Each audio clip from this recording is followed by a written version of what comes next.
Well, welcome to Carthage College. I'm John Swallow, the president, and I'm delighted to welcome you to our Trauma and Wellness Conference 2020. Great, thank you. The subtitle of our conference is A Vision for Community Engagement and Healing, and it could not be more appropriate.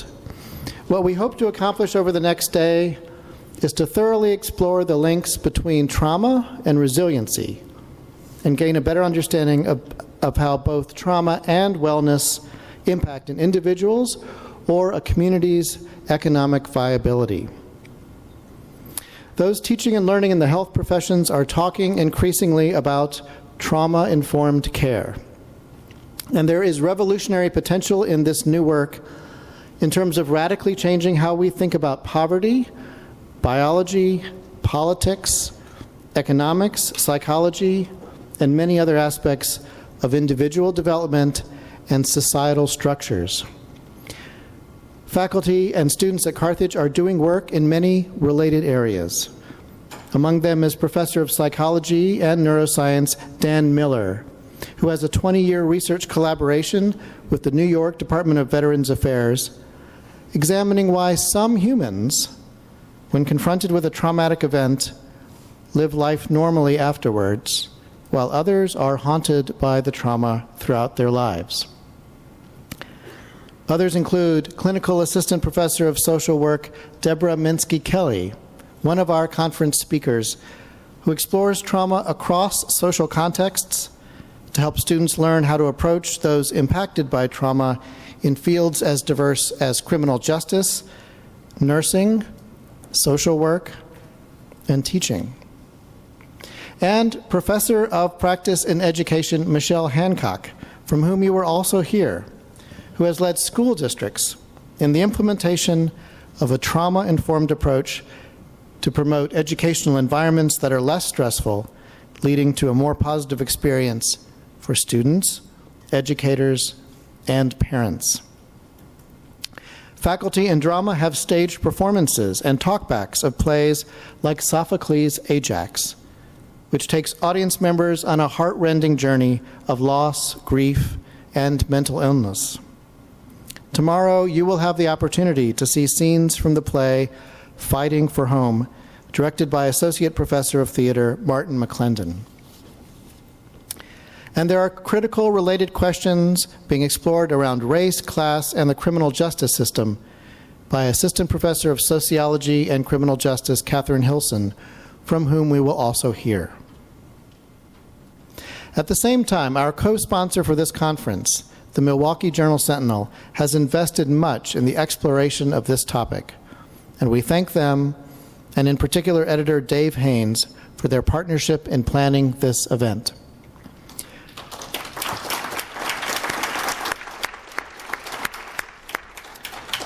Through events like this one, Carthage College hopes to make a greater impact on the local community, while inviting our faculty and students to participate with journalists, community organizers, local businesses, and others around topics of mutual concern.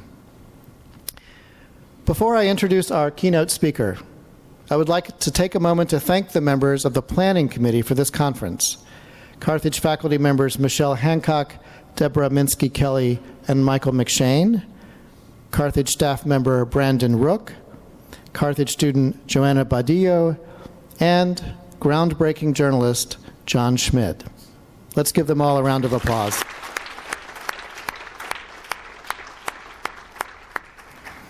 And two additional notes. Please look out for more events like this at Carthage. We would welcome your future participation, and you will be receiving a link to an evaluation, and we hope that afterwards you will tell us what you think of the event so that we can plan even better for the future. Now I have the great honor of introducing tonight's keynote speaker, Tim Grove. Tim is a senior consultant at SaintA, a human services agency whose mission is to facilitate equity, learning, healing, and wellness for all. With 25 years of experience in a variety of direct care and administrative positions, Tim's work at SaintA includes being the senior leader of trauma-informed care initiatives across all agency programs. He was responsible for implementing SaintA's trauma-informed care philosophy and practices, including Dr. Bruce Perry's neurosequential model of therapeutics. He also created a trauma-informed training curriculum centered around the 7 essential ingredients of understanding and practicing trauma-informed care. Tim and the training team at SaintA have used this framework to train more than 50,000 people across the country over the past 12 years. I think that deserves a round of applause.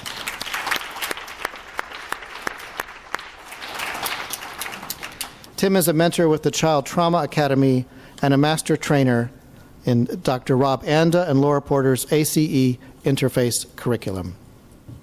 Tim and the SaintA team's work have been highlighted in various radio and television projects, including a 2018 60-minute segment with special correspondent Oprah Winfrey.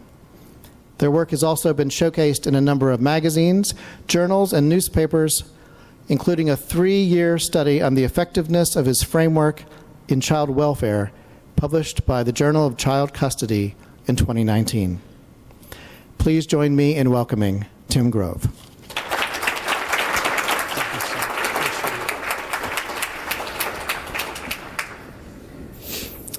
Thank you all very much. That mic is clearly working. So I have to tell you what an honor it is to be here.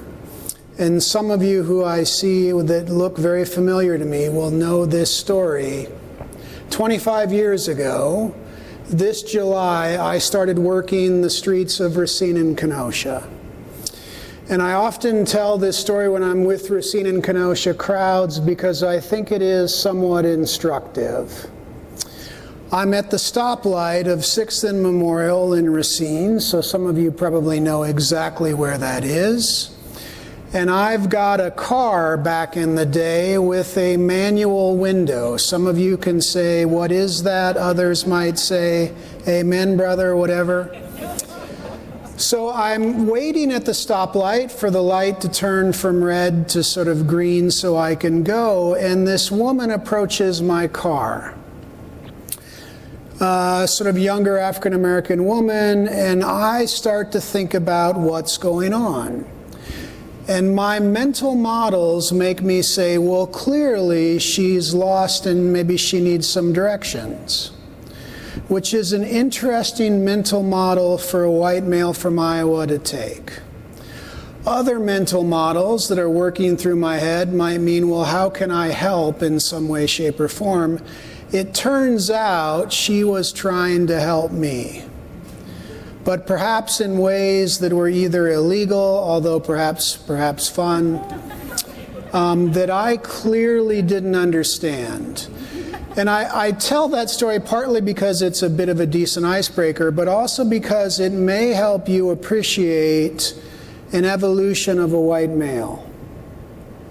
Because 25 years later, I have listened to the wisdom of many, many teachers, many world-famous teachers, but frankly, many trauma survivors who have tried, sometimes successfully, sometimes not, to teach me what it is to live with trauma.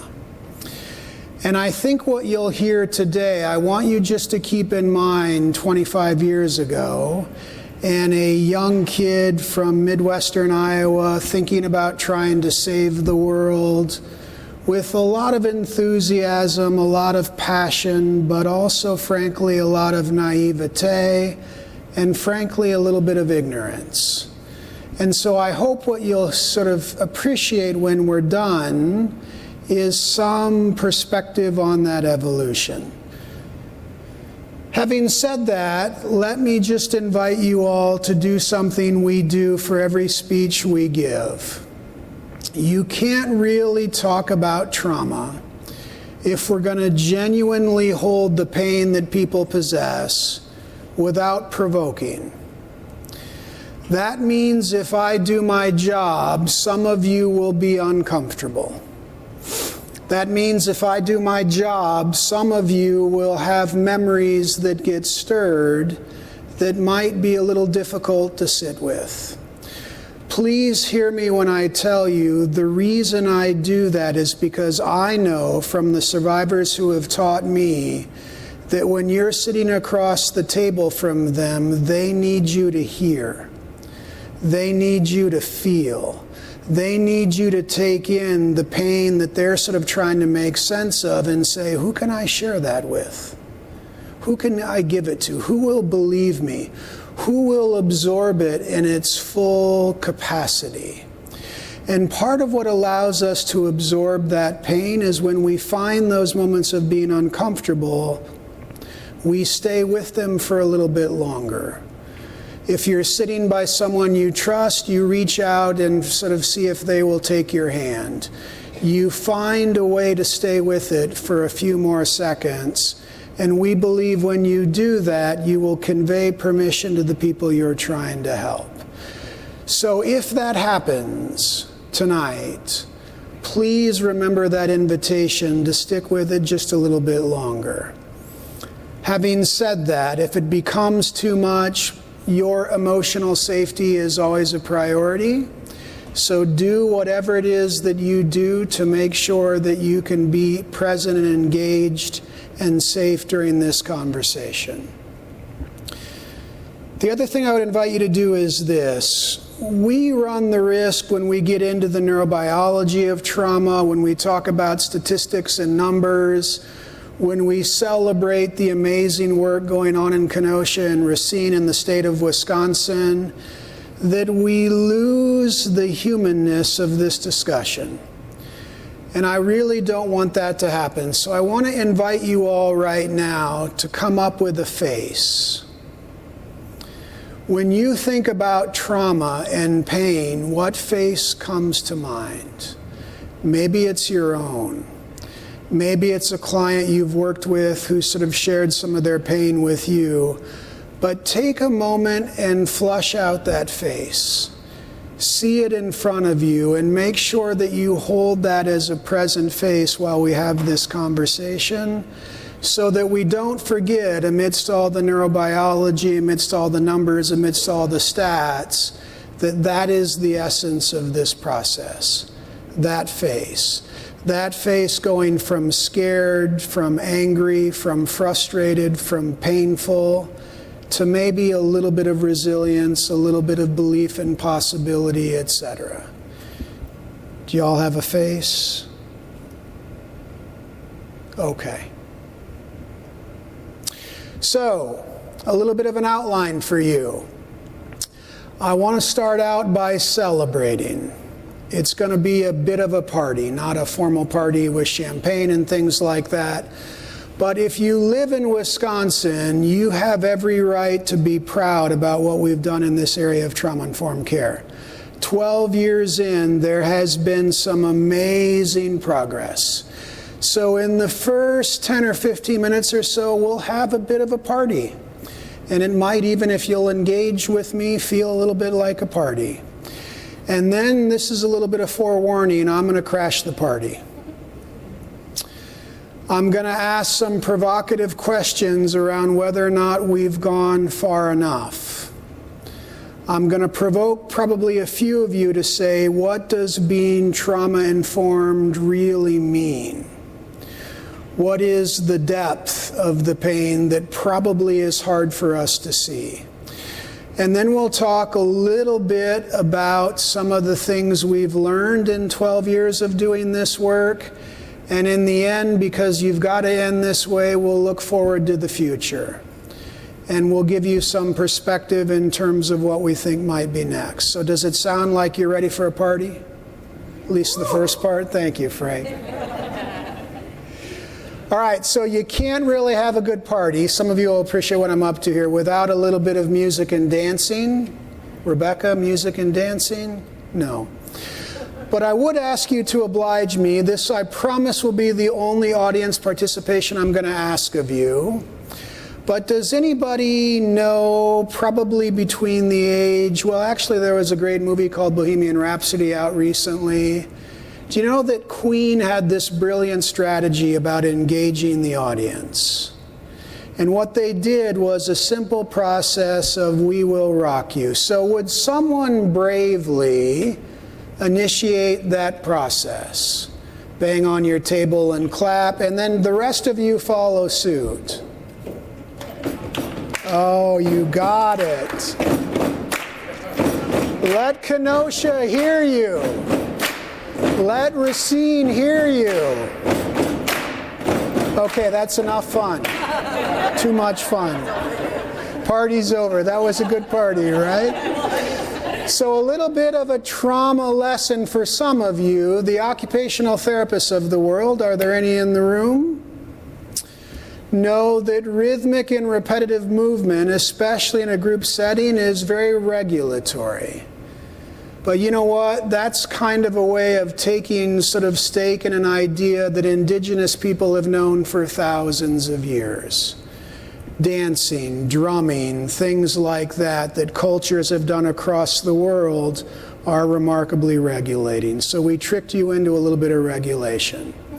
That was our way of kicking off this celebration. So let's talk about some numbers for Wisconsin. 2014, a partnership between SaintA and Children's Trust Fund in Madison created a project called ACE Interface. It's a very unique project whereby you ask trainers to sign up to train for free and then tell them they can't charge to provide that training.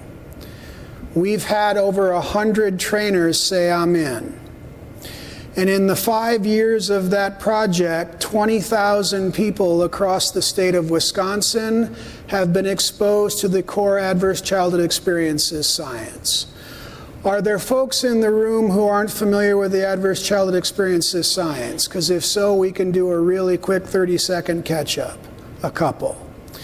So really briefly, the rest of you can take a moment to tune out and sort of pay attention to the waves on the lake. Very briefly, some brave scientists in California discovered that all these middle class, mostly white adults in San Diego, when they asked them about their adverse history as a kid, they discovered startling numbers. Across 18,000 people, 28% said they were physically abused. 21% said they experienced sexual abuse as children. And the researchers, a medical doctor named Dr. Vince Folletti and a CDC epidemiologist named Rob Anda, were blown away.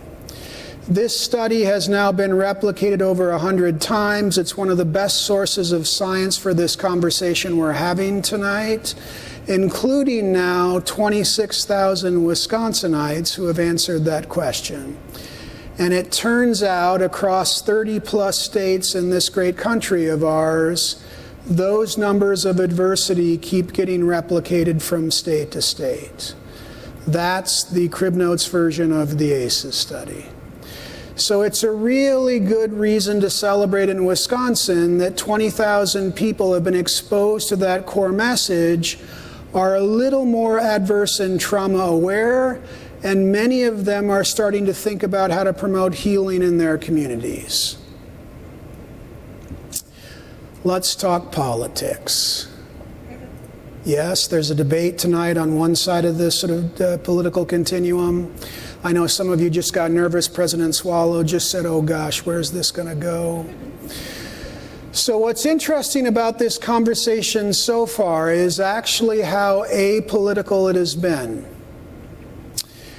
I was struck when Elijah Cummings, may he rest in peace, had a 4-hour hearing in Congress, and I was making sure I heard this right. Those of you that know politics, Jim Jordan, probably his political polar opposite in many ways, the two of them were bantying back and forth this conversation around adversity and trauma.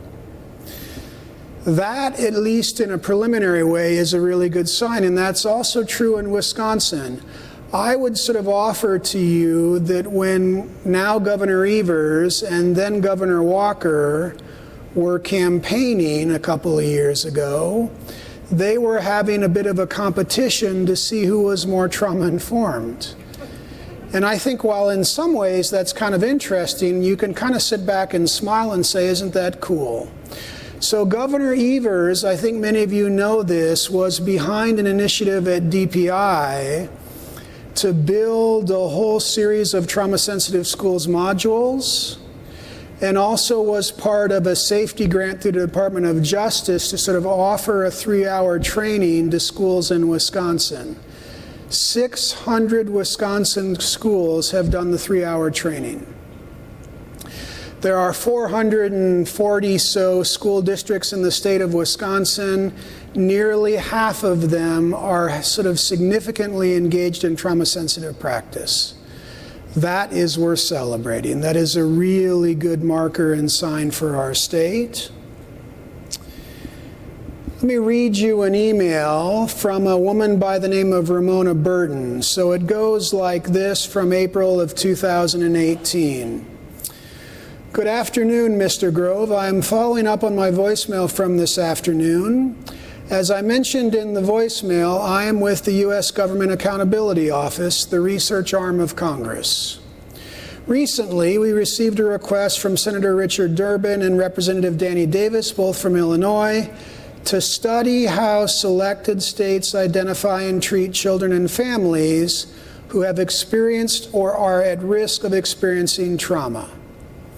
Specifically, our research objectives are: how are selected states identifying and providing support to children and youth who experience trauma?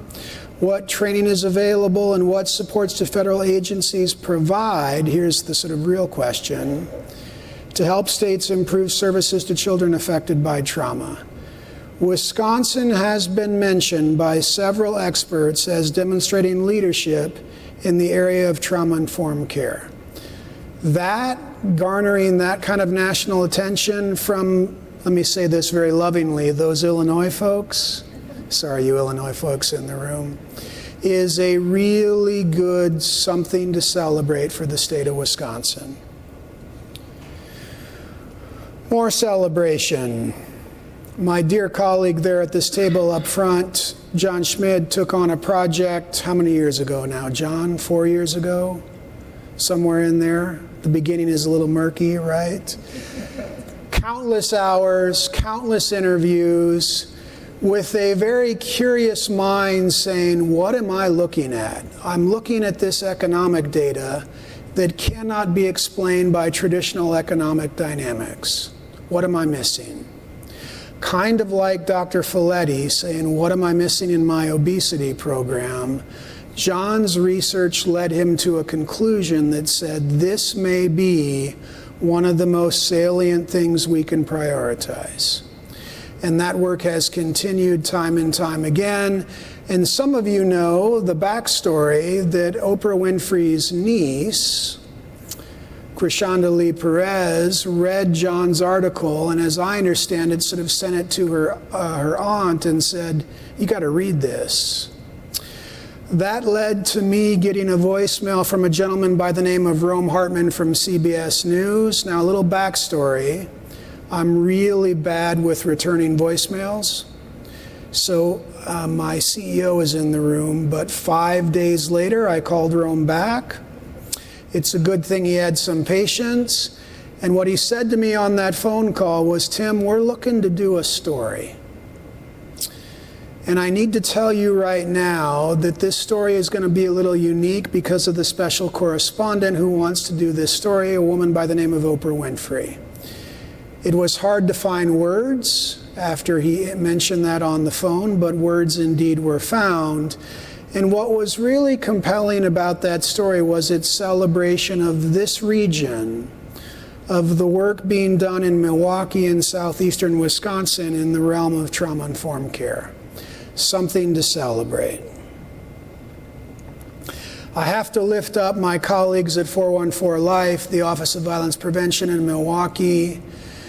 You know, if I can be a little bit provocative here, it's sometimes easy for people of white, which is a label we use to describe ourselves sometimes, to miss wisdom and activity that's happening right under your nose.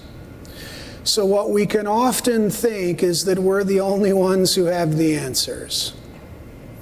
And in that arrogance, quite frankly, we sometimes miss that there are many other people with remarkable answers that have been, oh, by the way, doing the work for a long, long time. And then when we get a little uppity by saying, why aren't you invested in what we're doing? They very patiently often explain to us, hey, Tim, we've been doing this for quite a while too.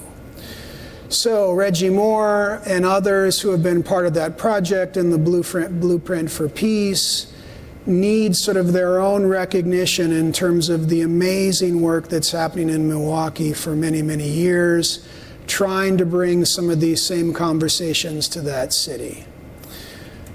Thank you.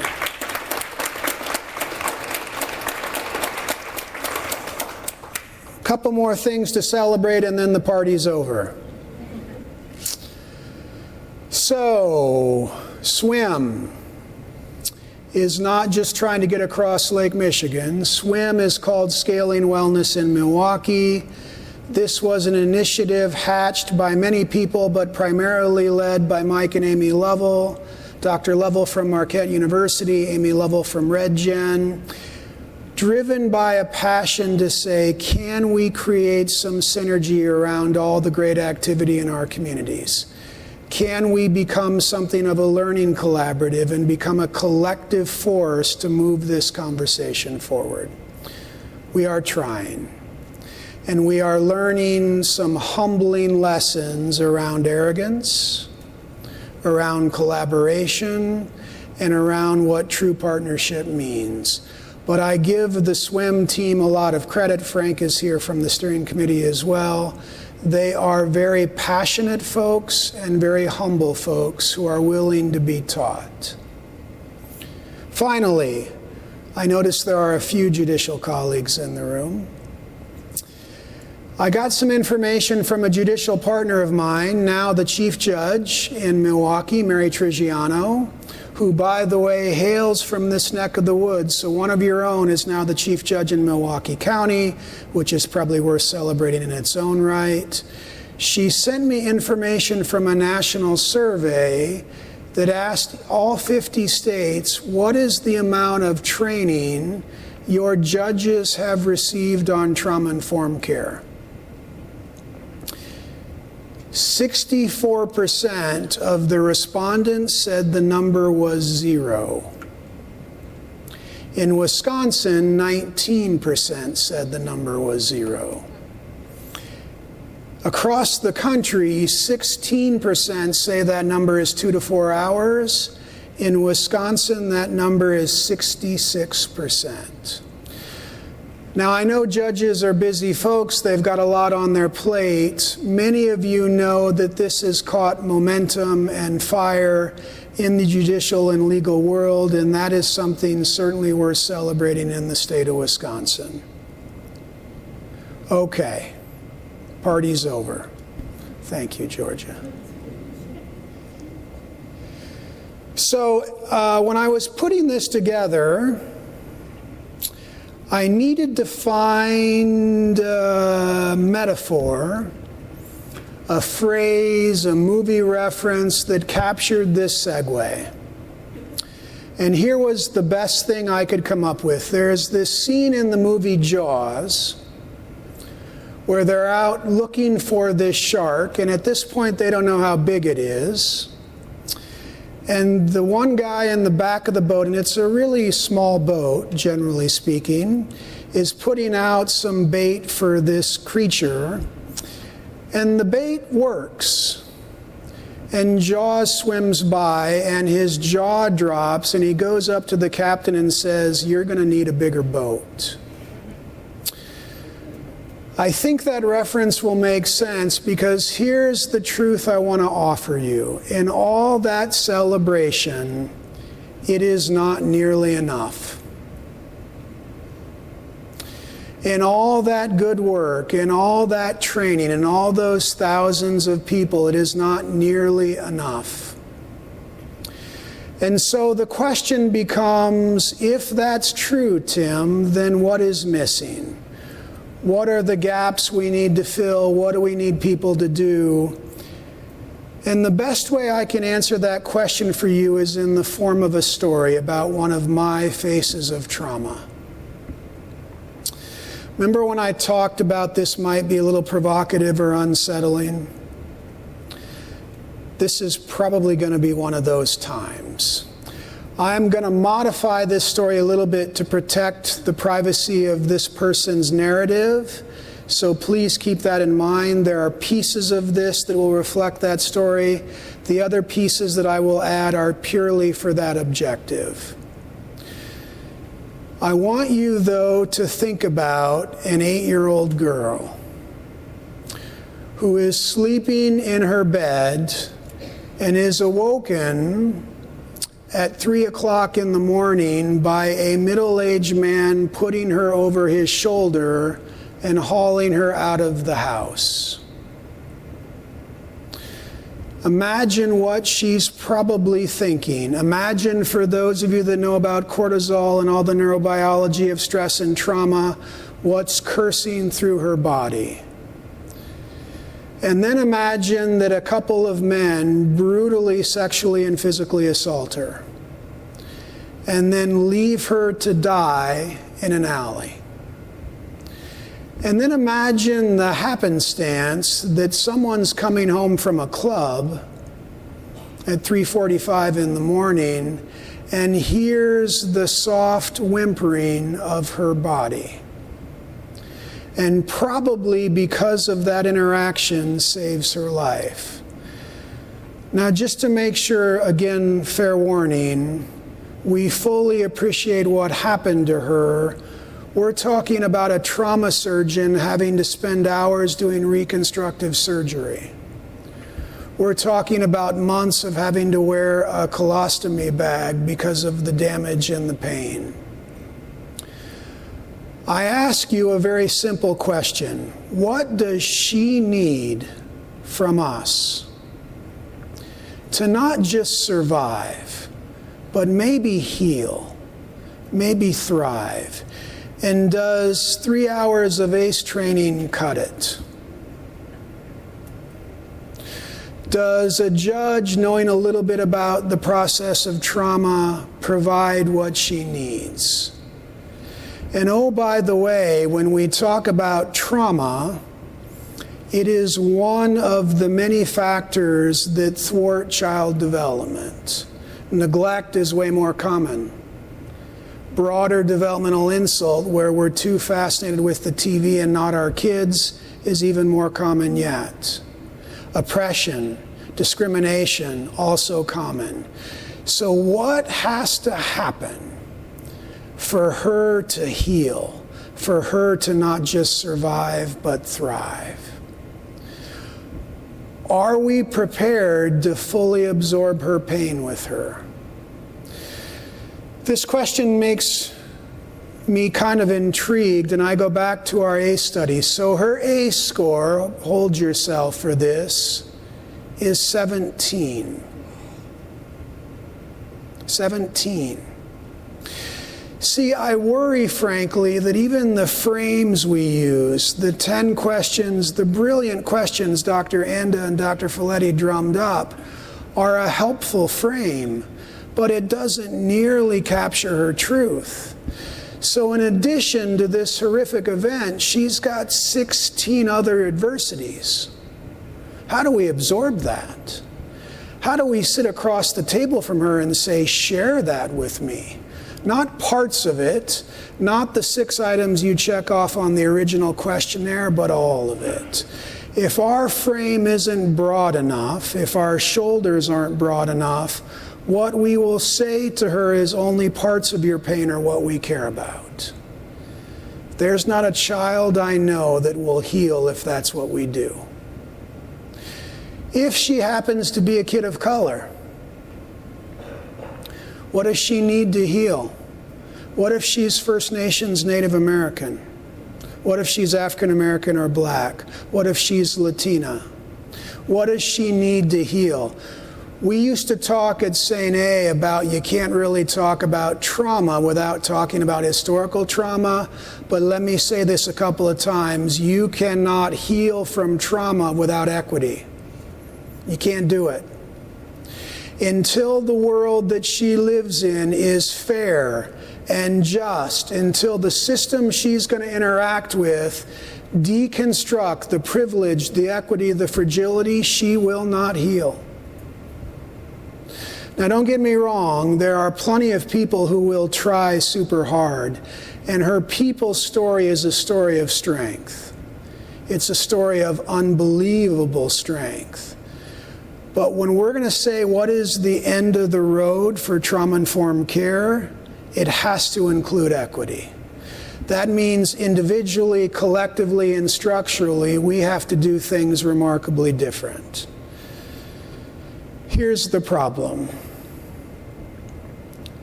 You can probably be your own judge of this. If you started to shut down or emotionally turn away as I told you parts of her story, you are like most human beings.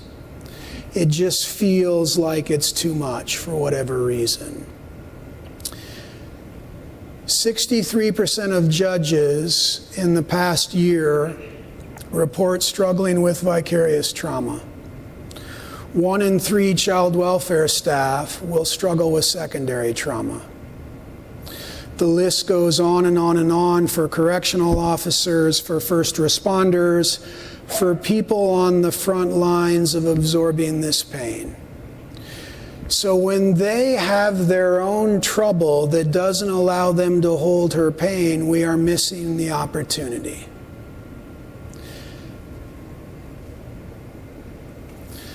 I want to talk now more globally. What is the air that this young 8-year-old is breathing? What is the ethos of the world she lives in? So there's a really famous quote that some of you have seen by the former president of the American Psychiatric Association. It goes something like this: trauma is to mental health as smoking is to cancer.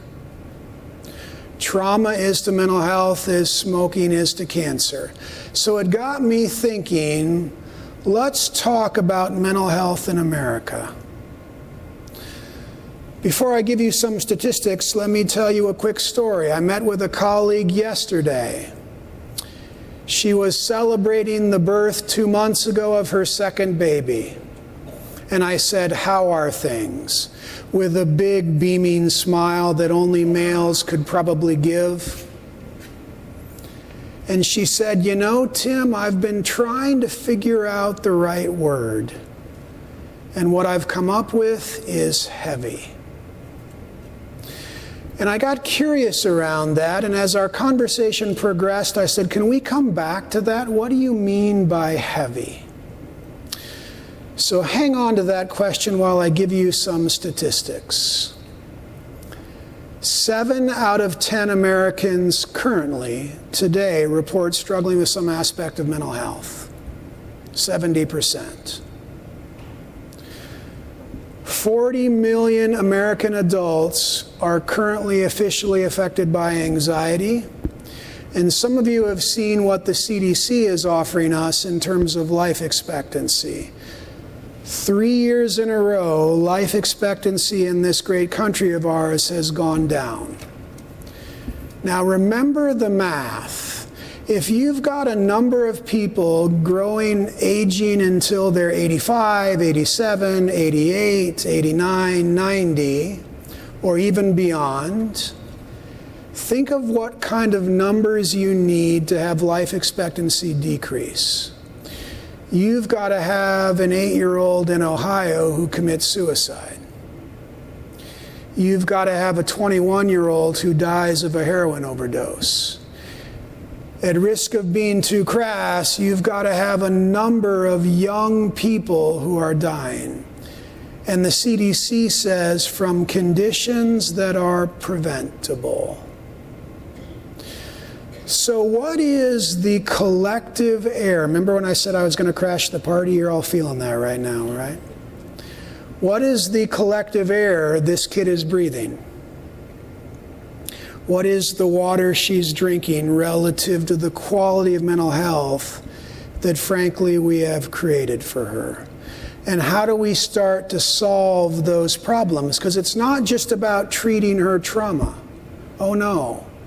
It's also about changing the quality of air she's breathing. Will you permit me piling on for just a little bit longer? Looking at the room, yes. So it's interesting, by the way, if I can be provocative one more time. I've also been thinking about what my colleagues of color have been trying to say to me for 25 years. You remember that kid at the stoplight? Really was a kid, 22 years old. Big ideas, big dreams, big heart, wanting to change the world, but really didn't know nothing about nothing. And I think maybe what they've been trying to say, when I hear Dr. Joy DeGruy, when I hear the people from the 1619 Project, I think what they're trying to say to us is you cannot have your fragility allow you to miss the truth. The truth is harsh. The truth is hard. And oh, by the way, we've been living it for 450 years. So when you get your eyes opened and celebrate your epiphany, that's awesome. That's a really good start. But we've got work to do. So I submit to you that part of this conversation for Racine and Kenosha has to involve these same processes. And that means we have to stare things like infant and maternal mortality in the face and say, what are we doing? I know for my Racine colleagues, Racine is one of the worst counties in the state of Wisconsin, if not the country. Do we care about our black sisters and their truth around one of the most precious times of life? How much? Do we care about the health disparities that exist sort of based on the conditions we've asked people to endure? You've probably seen some of this great work on what overwhelming stress and developmental adversity does to the human heart. We now know there's a mechanism by which that amygdala being active and on for prolonged periods of time can create calcification in the human artery. It can be an independent cause of a heart attack or death. The medical community is still trying to figure out what to do with that information, and sometimes shrugging their shoulders, and sometimes crossing their arms, and sometimes saying, well, we'll wait until we get a little more evidence.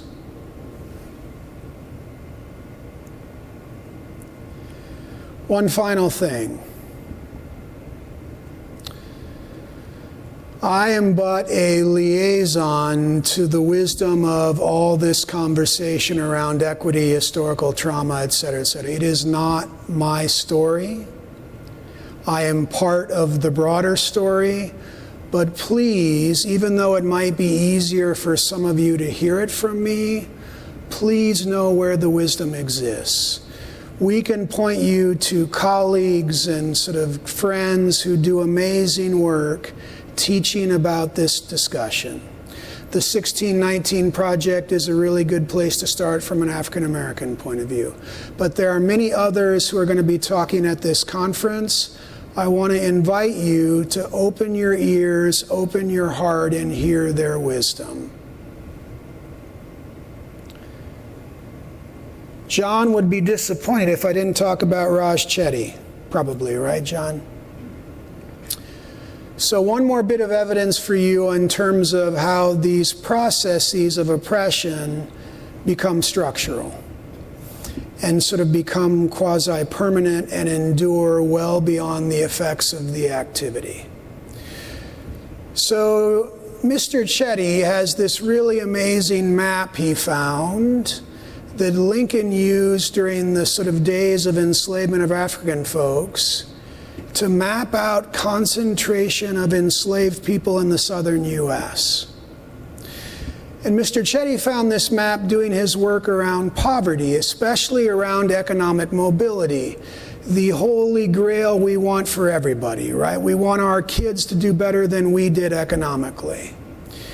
And when he juxtaposed maps of economic mobility in the southern third of the U.S., the southeast part of the U.S., against maps that Lincoln used in terms of enslaved concentrations, they looked eerily similar.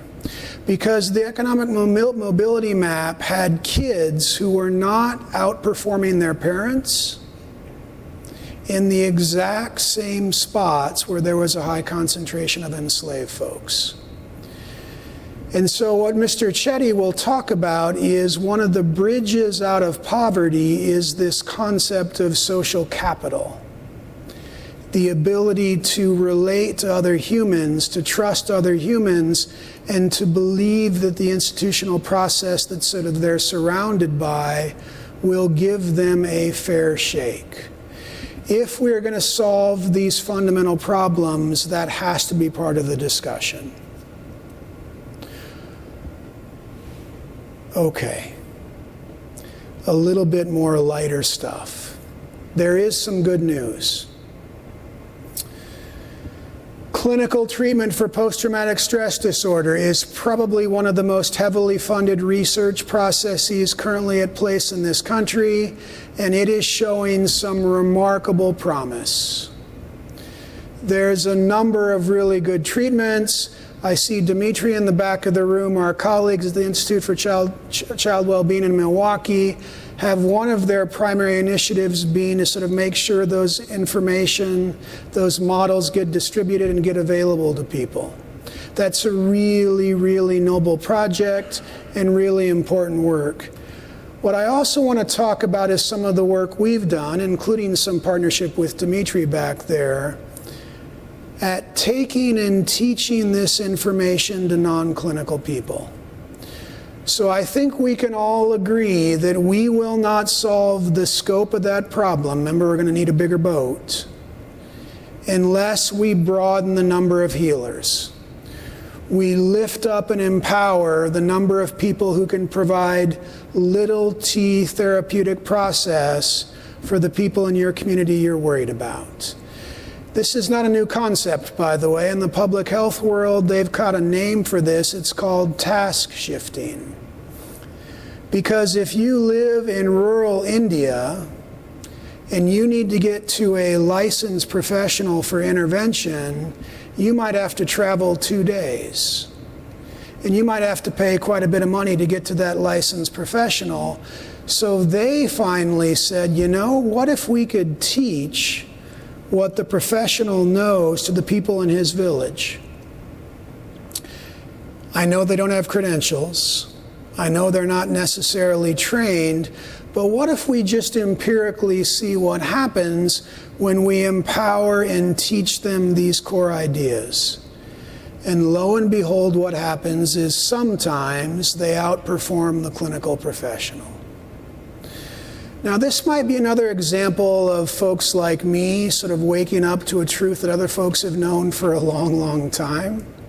It's kind of ironic that this wisdom has existed. We just haven't been able to hear it or see it. But indigenous peoples across the globe have known how to heal for a long, long time.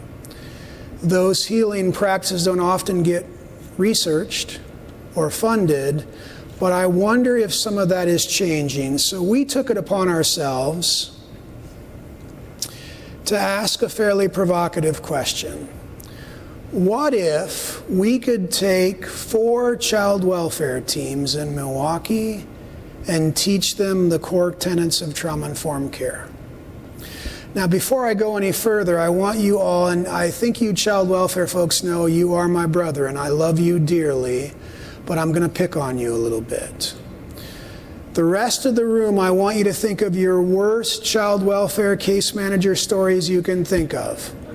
Doesn't take much, right? Nobody returns my call. I'm on my 4th case manager in 4 months. The list goes on and on and on.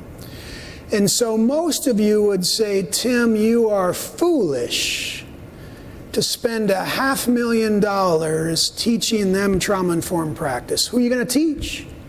They'll be gone 6 months, 9 months, 12 months from now. Remember that young, naive, and I would probably add stubborn kid at the stoplight at 6th and Memorial? The stubborn part was probably a helpful asset here, because I said I don't care. We're going to do it anyway. So we taught 2 child welfare teams, and we nudged, and we forced, and we coerced, and we cajoled, and we compelled them to get really good at trauma-informed practice.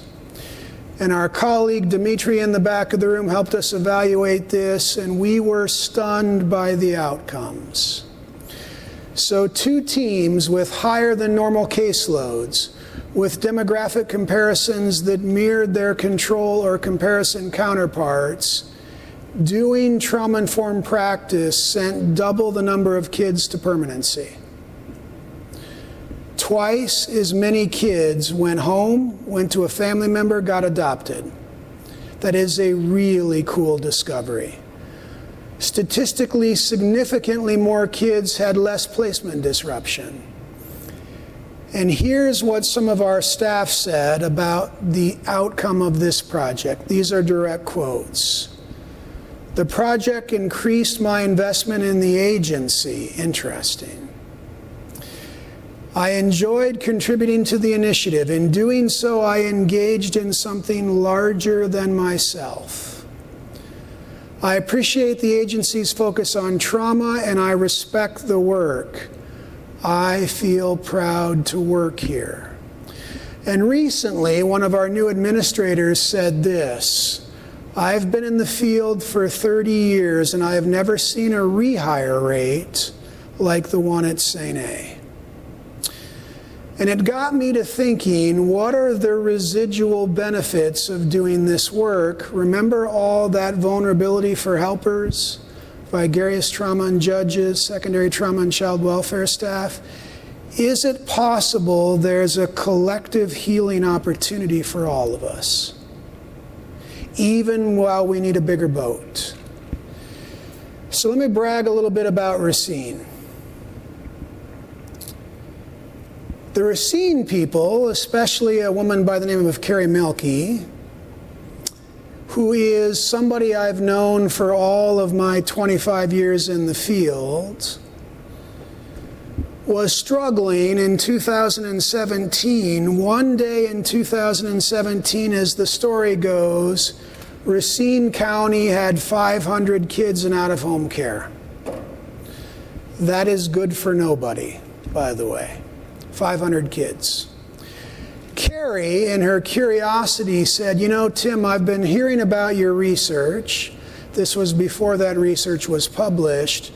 "And I want to ask you about one of the pieces of data that you don't normally talk about. What was your case closure rate in the 2 teams doing trauma-informed practice compared to the other 2 teams?" And it turns out it was almost 3 times higher. So Carrie started to say, "I wonder if this stuff you've been talking about can be part of Racine County's efforts to reduce the number of kids in out-of-home care." And if you're Journal Times subscribers, you probably know there was an article written not too long ago, from 500 as an all-time high to 209. That's worth celebrating, by the way. But Racine didn't do that with partial incremental intervention. They didn't do that by training people for 3 hours on ACEs. They took a broad, comprehensive, and I think Executive Delagrave would argue expensive, project by which they wanted to tackle that problem. And I would submit to you that's one of the things we've learned in this work. You really do need a bigger boat. There are people who are struggling, people in pain, people who have waited a long, long time for the opportunity to heal. So incremental, gradual is probably not enough. It's got to be bold, it's got to be big, it's got to be provocative. So what do we envision for the future? I want to talk a little bit about law enforcement. And I know sometimes this can be kind of a third rail, in terms of discussions around stress, trauma, law enforcement, and even communities of color, and all communities for that matter. What I see is a group of people struggling with their own stress, their own, frankly, trauma. So nearly 100 law enforcement officers last year committed suicide in America. In cities like Chicago and New York, that was a significant problem. What I see when we do our work with law enforcement is other folks in pain. And so what I think about is there a solution there in terms of groups in pain learning about how to manage pain, how to mitigate stress? And does that mean you can have conversations with law enforcement around depression, around bias? That answer, to the credit of the law enforcement agencies we've worked with, has been unequivocally yes. Many, if not most of them, are hungry to have those conversations, are willing to have those conversations and try to be part of the solution. I don't want to be Pollyannic about that at all, but I see a glimmer of possibility in terms of thinking about this common denominator of stress across both parts of that interaction. I think we'll see more conversation about that in the years to come, and we'll see where that conversation goes. Another part of what's next. Let me issue a challenge to all of you from Carthage and other post-secondary institutions. I believe there's a bit of a race at play in terms of who figures this out first. If the air that our kids have been breathing is full of some of this toxicity, then the college that figures out how to package that, how to offer that as a pathway for students to be part of the healing process, as a way to set up the environments in the colleges and institutions to sort of promote healing, will be a college that will not only be part of this solution, but will see their enrollment numbers increase, that will see their retention numbers increase, that will see their connection to the communities they serve become even stronger. It's truly just a matter of time. We are trying to sort of pour a little gas on that fire at SaintA. So we've got a web collaborative coming up in March. If you're one of those institutions and want to be part of that collaborative, let us know. All we're trying to do there is facilitate the conversation. We brag on Racine a little bit more because Racine now has almost 50 people who can teach you about trauma-informed care. And I know they would love me telling you, you just probably need to ask. They've now trained over 800 people in their community, broadening the number of healers in Racine County. And lest I leave out you Kenosha folks, there's some really remarkable work being done by Pam Black, a colleague of ours, Sarah Daniel, and Pam have done most of the trauma-sensitive schools work in Wisconsin. There's some really great stuff happening in this community.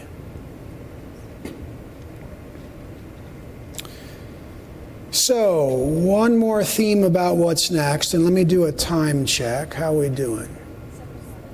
7 what time? 7, perfect. So a couple more minutes? Yeah.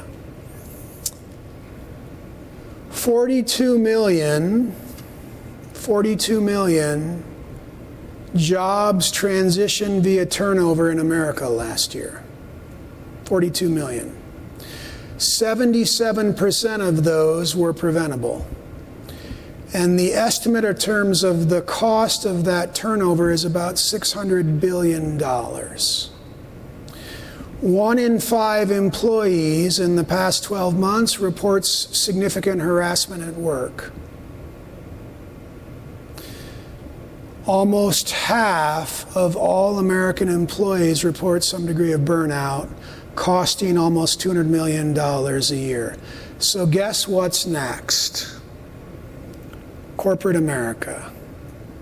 The employers of the world saying, you know, I've seen this stuff on ACEs, this stuff people are bringing to work, and the correlation between high ACE scores and absenteeism. The correlation between high ACE scores and having trouble on the job. And so the grand experiment that SWIM is part of in Milwaukee and others are part of is, what happens when we bring this information to the employers, to the manufacturers? And as you can probably appreciate tonight, when we bring this information, bias, historical trauma, and equity come along with it. So can we help employers not just quote unquote be trauma informed, but also be more equitable? We'll see. Should be fun. So let me close this way. The folks in New Zealand discovered about 10 years ago, 15 years ago, this is Terry Moffat and many other great researchers, that when they looked across the cohort of people they were studying for broad social and economic outcomes, they found one theme that kept rising to the top. Their label for it is self-control. What they mean is what we're talking about with stress and trauma, the ability to sort of manage the need to survive, the ability to be regulated, the ability to sort of moderate impulse, they are saying is critical to human capital of any group of people. The day will come when the presidential debate will have a question about trauma-informed care. Maybe even this cycle. Wouldn't that be pretty cool? It already happened, by the way, in the Democratic debate. There was a guy from Ohio who's no longer part of the field who actually uttered the words trauma-sensitive schools. Us trauma geeks were pretty sort of blown away by that. So can we recognize the full scope of potential in what being trauma-informed means? Can we realize the potential for that little 8-year-old girl and the faces you drawed up sort of for your own perspective? Can we help create the world, the conditions, the environment in which they can thrive? I hope so. Thank you all very, very much.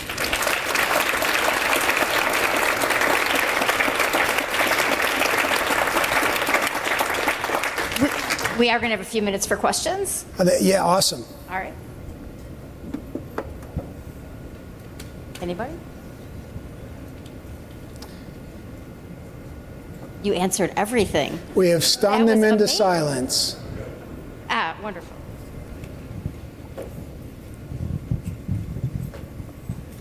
Can you tell us a little bit more about this, taking it to the employers and what that would look like and how that would work in opening up those conversations so that we can move forward on that front? Yeah, it's a great question. So this is primarily the work of Scaling Wellness in Milwaukee, or SWIM. We have had a number of events to sort of pilot this theory. And here's the good news. Employers have universally been receptive. We also took this idea generally to the Greater Milwaukee Committee, and it was a really good litmus test to say, how will this message be received? Frank was part of that conversation as well, as was John. And I would say to you, you could certainly ask their perspectives in addition, this has traction. What we hear from employers are the usual reservations. The HR folks, if there are HR folks in the room, say things like, no, I'm not asking my employees about trauma. So what we have to do there is reframe that for them and say, okay, but can we talk about an incident that occurred with a really productive employee that you want to try to retain and problem solve around that incident? Was there impulsivity? Was there a need to survive? Is there an equity at play? And then they kind of relax their arms and say, okay, we can talk a little bit more about that. But one of the reservations they bring to the table is, don't you dare ask us to ask our employees about trauma. which is an interesting perspective to hold, right? The other thing that I would offer to you is in that world as well, partially because of the current labor conditions, with unemployment at 2.4 or 2.6 or whatever the number is today, what's the right word? It's a bit of a seller's market, or maybe a buyer's market, whichever way that might go. So I worry, now that I'm not so Pollyannic as I was when I was 22 years old at that stoplight, that if those labor conditions change, what effect that will have. So I say strike while sort of the iron is hot and see if we can build some momentum. We've got an event actually for a company called Zero Zone on Friday morning. Another manufacturer trying to figure out what this trauma-informed workplace looks like. So I'm very optimistic. Great question.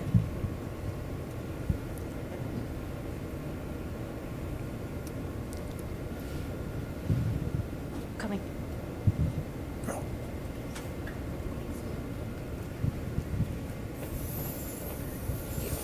Can you speak a little bit more to, you talked about secondary trauma, and I just was wondering if you could speak a little bit more to like how to protect ourselves and keep ourselves safe and stable during those times while we're helping other people process their trauma.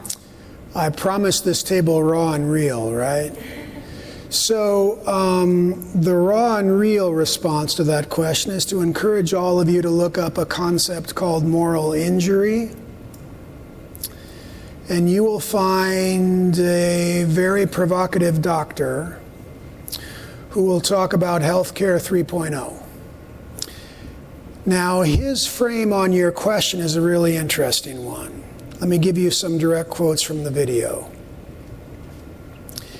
If you tell me it's about burnout, shut the bleep up, you are victim shaming.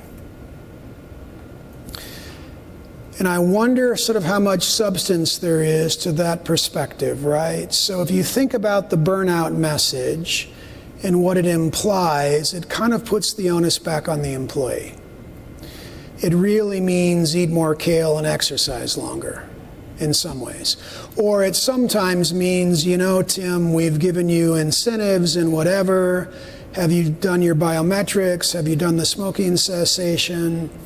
And what he's arguing is maybe there's a different solution that says we've got to create jobs, especially in the caring professions, that give people the structure they need to do their work well.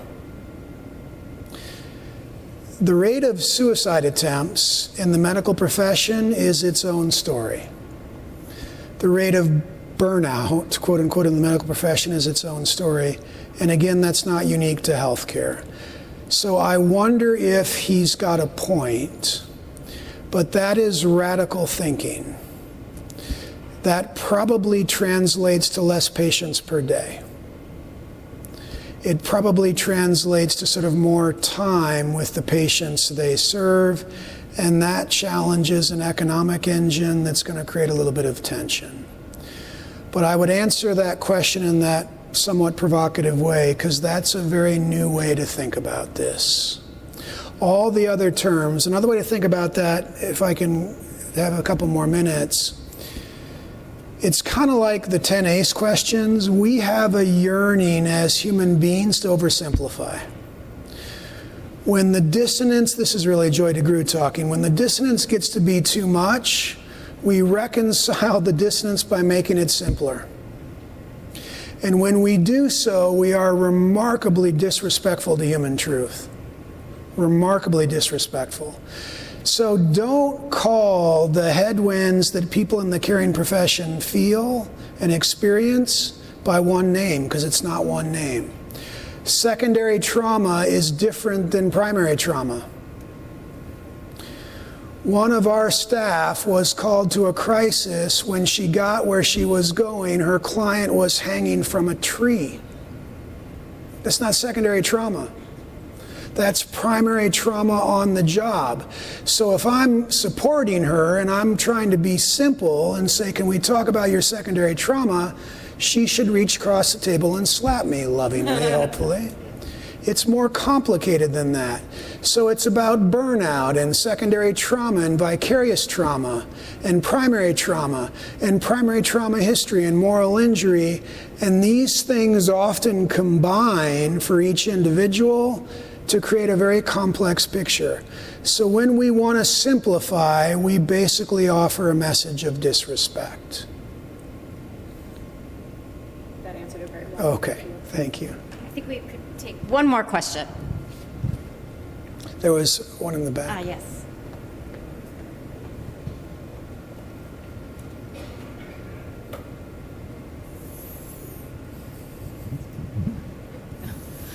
You are making a distinction, it seems like you're making a distinction between vicarious trauma and secondary trauma. I am. Thanks. Could you clarify it? Yeah, so this gets to be a little bit of fun. The vicarious trauma, in my way of understanding, is much more global. Secondary trauma is really sort of a process whereby the hearing of somebody else's pain, the absorption of that, for lack of a better word, starts to have effect on the individual who heard it. So that's where they get kind of confused, because there's a vicarious process. But I understand vicarious process to be much more macro and global. The messages in vicarious process is the system's broken. And sort of the people we serve who are coming in with all this pain, we find it hard to be effective with them. And there's even a term now for global warming. I forget what it's called. My colleagues out in the state of Washington, that I would argue falls into that more macro vicarious context. In contrast to secondary, which is more of a direct absorption of somebody else's story or pain. So, looks like a partial answer, right? Yeah. Any words about tomorrow? Hope to see you all. The conference starts at 10, but get here early because you will need to park remotely and be shuttled. We will have 33 passenger shuttles making loops to the parking, and we would like you all to be here on time because we've got a wonderful lineup of speakers. Awesome. Thank you all for your time tonight. I appreciate you all coming.